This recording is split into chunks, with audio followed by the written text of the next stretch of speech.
Hi, I'm PC Expert Amateur, and I'd like to show you some of the simple LED fans. So I want to give you some examples from the simplest, most basic ones to the ones that are a bit surprising. So let's start in this video with the really basic ones. Now you're probably asking yourself, why basic LED fans? So yeah, good point. And I understand basic LED fans use a little bit more electricity because they've got LEDs built into the main circuit. So, but on the flip side, there's only one cable instead of two. And so that makes it a little bit easier to deal with. But on the other side, again, aesthetically, they're not as pleasing because they don't have many options. Some of them have, most of them have no options. But there are some little things about them that are kind of interesting for some people. So I wanted to share this with you. All right, so here are 4 basic LED fans. And you can see that each of them has a little bit of a different light pattern. And each of them, therefore, provides something different. And it isn't about the colors, although yes, we do have orange and blue and 2 different tones of green. But what's interesting is what we can see as far as, like, this one kind of has a flower appearance, and this is the Gelid Wing 12 PL. This one has more of a light bender effect where the light goes in straight and then it kind of turns toward the hub, which is interesting. And the orange one here, let me turn it up a little bit so we can get a better feel if I can. Well, there. This one doesn't have very bright lights, but it gives you a more subdued tone. And you can see that the light appears to be just really light bending. And then we have, and that's the NZXT Orange LED 120. And this is the Thunderblade from Thermaltake. And finally, we have the Akasa Blue LED Quiet Fan. And as you can see, now for you, it may be showing up as purple. On my screen, I'm seeing purple, but it is actually a blue fan. And you can see that the lighting, again, is a little bit different. It's more similar to this one, I think, than it is to the other two, because it's almost like you can see petals here. But these are 4 very, very basic fans. And there are lots of variations on this kind of thing.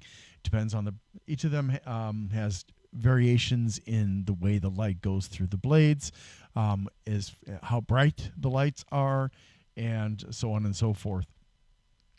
And this one is actually a green bladed fan, but it has white LEDs, whereas this one and this one and this one actually use colored LEDs.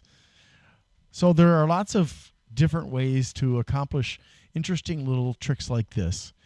Now I want to show you something a little bit more interesting. Back in the day, they would add some chemicals to the plastic that would make it react to UV light. And this is a UV light. So this is what you could see with that sort of thing. Now, when this fan is running, you don't notice that. Fans using blades. So we can see that this one is like almost transparent. This one's green, that's translucent. This one is transparent, and this one is translucent. So that is one of the easiest ways to capture these effects. But there are slightly more advanced things that you can do. So we've got the Cougar Green LED CFD 140, the AeroCool Turbine fan, the Xigmatek XAF LED cooling system fan, and the Lian multicolor LED. Now, these are all still basic.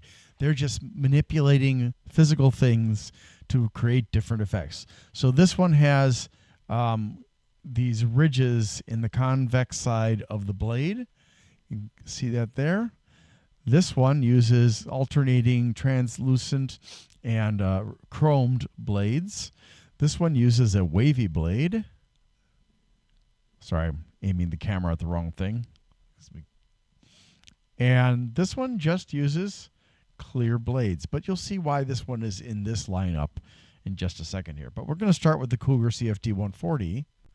So this is really basic in that it's still just bars of light shooting through translucent blades, but you get to see this kind of multi-line effect because of those ridges on the blades. So for some people, that will be something interesting. Now, if you use the alternating clear and chrome blades, and there are others that are all chrome,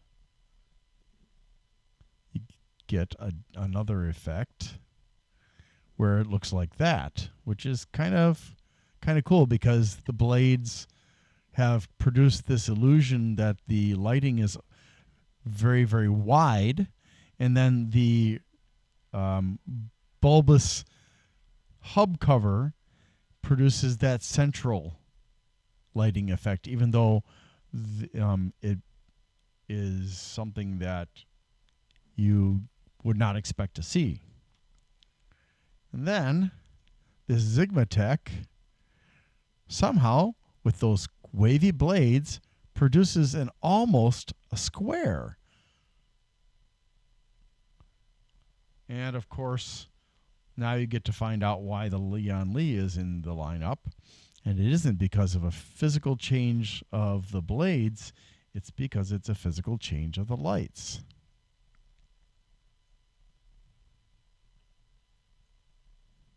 It's got a controller that changes the lighting depending on how fast it's going. So I don't know what you're seeing right now. In person, I'm seeing red. On my screen, I'm seeing white, but it is actually supposed to be red, so I don't know what you're seeing there. When you get it to going a bit slower, then you're going to see green. And when you get it to go even slower, it becomes blue. So that's a nice little trick of a basic LED fan, which is, really not something you get to control per se, but it provides a little novelty. So this provides us with a little bit more variety, as you can see. Makes it a little bit more interesting. And this is something I miss about older technology. There was a certain kind of technological innovation, creativity that is lacking these days with modern fans using ARGB. Being from an older generation, I got to see a lot of creativity where people had to figure things out based on physical things, like what kind of material and whether there should be ridges or wavy blades or clear blades or translucent blades and what we can do with the middle and stuff like that. So let me show you a little bit more though. All right, so here are some other simple examples. Now this is the Zalman ZM DF14, and what makes this one special, not very special, but a little bit special, is, I'm trying to get the right, there we go, is it has an LED that slowly turns on and off. You can also adjust the speed with this button over here for the fan.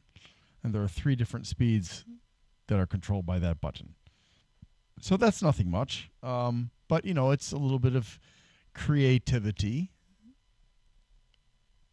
And then we look at this one, the Thermaltake Odin 12. And even though it's white lights, because we have the LEDs in kind of a ring thing here, we get a vague feeling of, oh, there's extra color in here. We've got white and blue. Now, the interesting thing about this isn't just that this is a trick using a ring frame that is colored, but not so much that the light can't come through, but that you get 4 different colors: yellow, white, red, and blue, of course. So you can swap them out to have whichever kind of a faintly colored ring you want, even though it's really only the corners. And then finally, and this one I can't do everything I would like to do with it because this fan needs a special controller to actually activate the lighting in it. But just as it is, all they've done here is they have taken the frame and made it interesting-ish looking with all these triangles in it. And even on the sides, you get some light from there. So simple tricks that make fans just a little bit more interesting, but not amazing. If I had the controller for this fan, then I would be able to use colors on it. So those are some of the most basic LED fans that I've got. And again, these all only use one cable. So for cable management purposes, it's a little bit easier than ARGB and RGB fans. But I've got some more advanced ones, some more interesting ones. I'm going to be showing those to you in future videos. Here are a selection of them that I will be showing off in other videos. And, maybe you're going to want to go retro. Who knows? Thanks so much for watching. I'm sorry to do this, but I need to ask for your help. Because Amazon and Sedgwick won't take responsibility for the injury I sustained at work, that is going to cause me to have my shoulder replaced on November 29th of 2024. I'm going to be off of work for 3 to 4 months, and the pay that I'll be getting from Amazon during that time, because Sedgwick will not pay me anything, will be after taxes and benefits, probably somewhere in the area of $10, maybe $12, something like that, per hour of a 40-hour week.